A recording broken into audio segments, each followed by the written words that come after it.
Yeah. It hasn't gone. It hasn't gone. Oh, you can see it on this.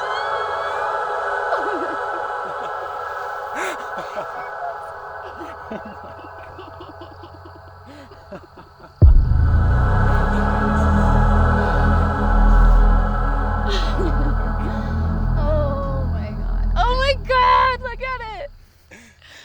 Oh my god. How is that possible? Okay, you ready? Ready. All right, here we are, Albuquerque, New Mexico. 8.5-hour drive from Nevada. We crossed through Nevada, Arizona, and New Mexico. 3 of the 6 states that we will be crossing on our ECLIPSE chase.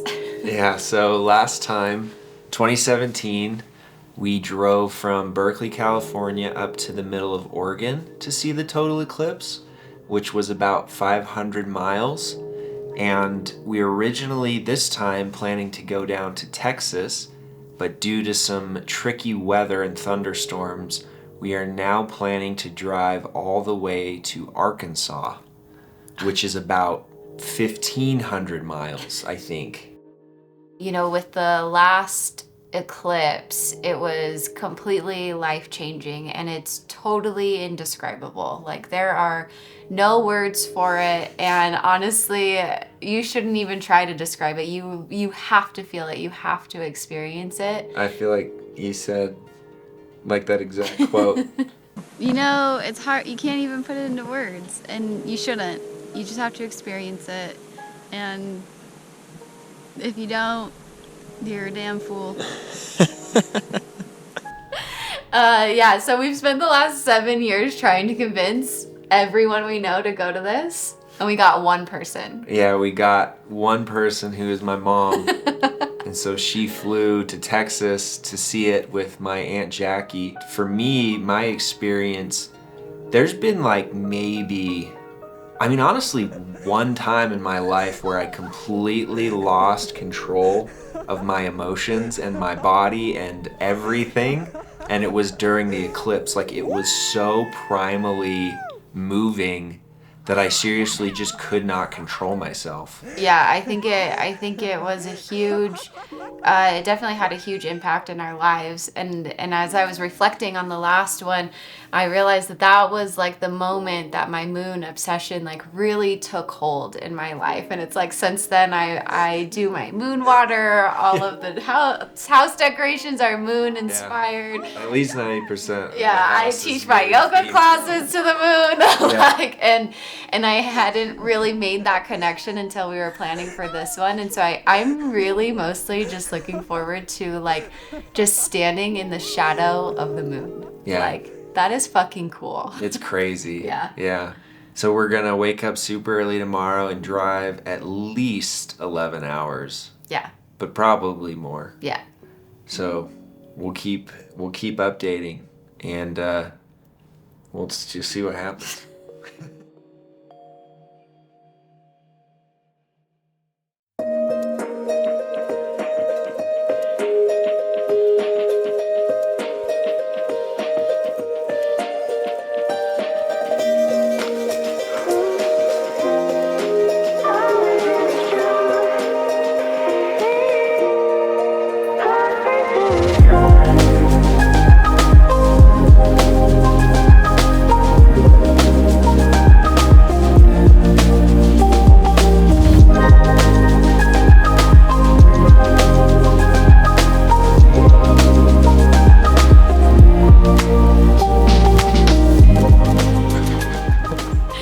Happening. So, a lot has happened. Yesterday we woke up at like 5 a.m. and drove from Albuquerque. Yep. And we arrived in Ozark, Arkansas at like 6 p.m. We met this woman in town, and I asked, hey, do you know of a good open field where we can watch the eclipse? And she said, well, I got 40 acres. And a bunch of show cows. So we went up there and checked out the land, and all the fun show cows. We made some new friends. It was beautiful. It was amazing. We were stoked. And then she was like, I don't live on the property, but my brother does. Red flag. So we were like setting up the bed. It's like 9 p.m. And then this guy rolls up in this truck with this other lady, and he's just like out of his mind drunk.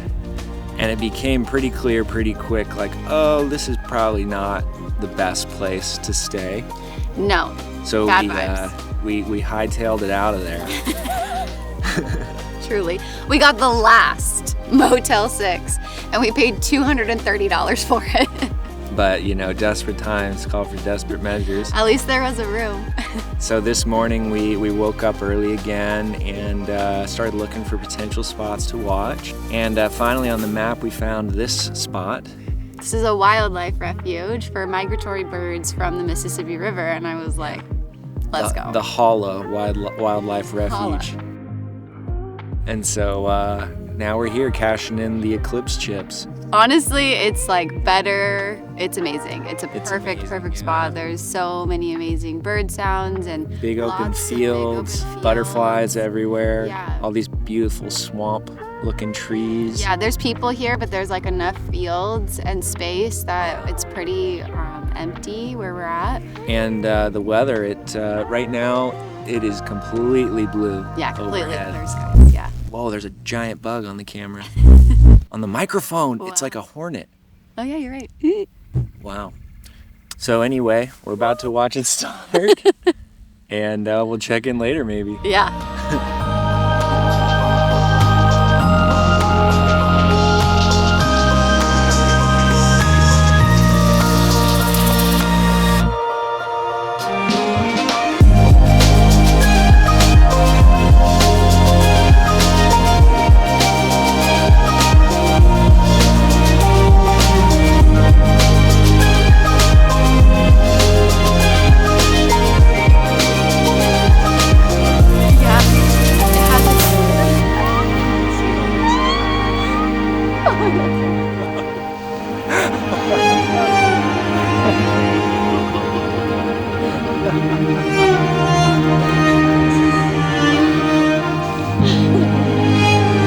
Oh my God! Look at it!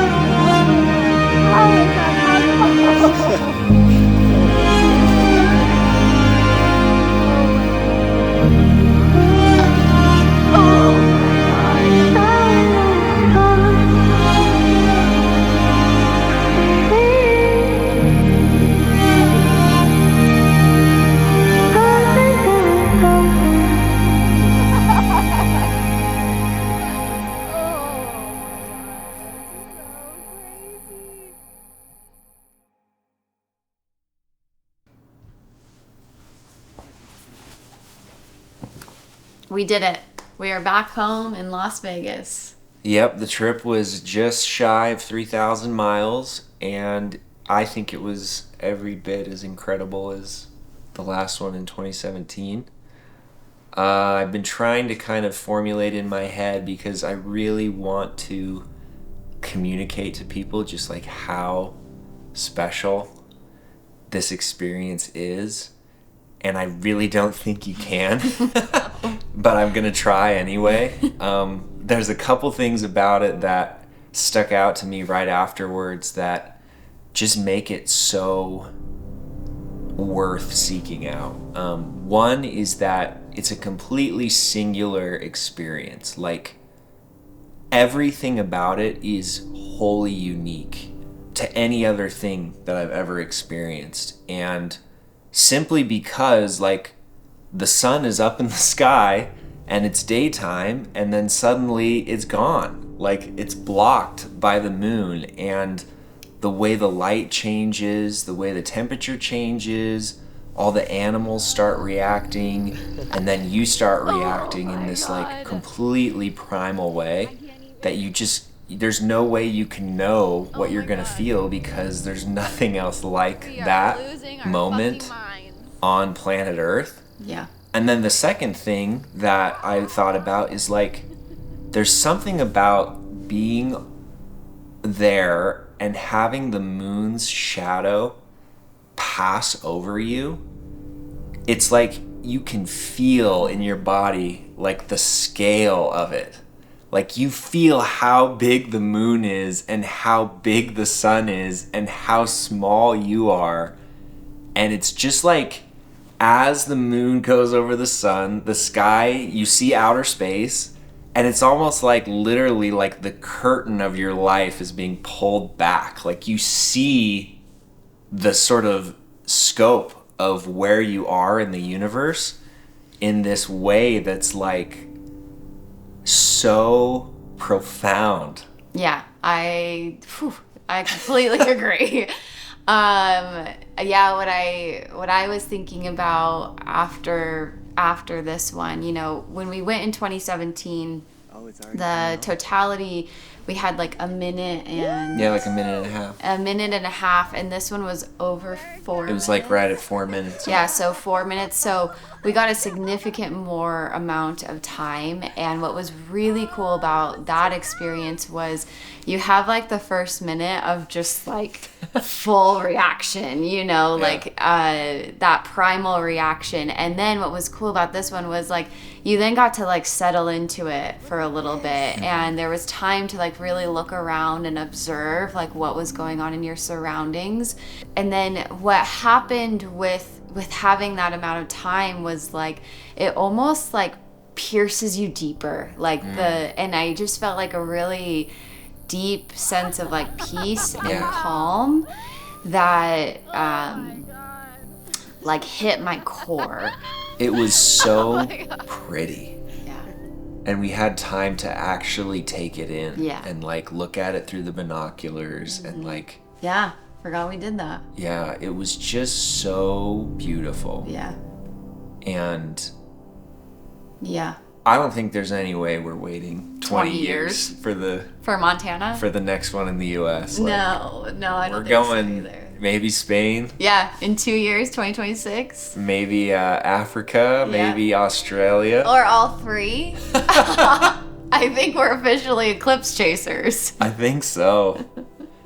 And I think that's a great way to kind of wrap it up, is like, in addition to all the things I was feeling, one thing that kept coming up was just like how grateful I was to be experiencing that with you again after 7 years. And I think that just thinking about all that's happened and being there together to experience like this thing that is so profound, it just is another thing that just like puts your life into perspective. So thank you for driving 3,000 miles with me. You're welcome. I would do it again and again and again. Yeah, but I don't know what else to say. yeah. Signing off. We'll see you at the next one. We'll see you in Spain. In Spain, yeah, or Africa, or Australia. Yeah, fingers crossed. Fingers crossed. Yeah. All right. I think that was pretty good. Yeah.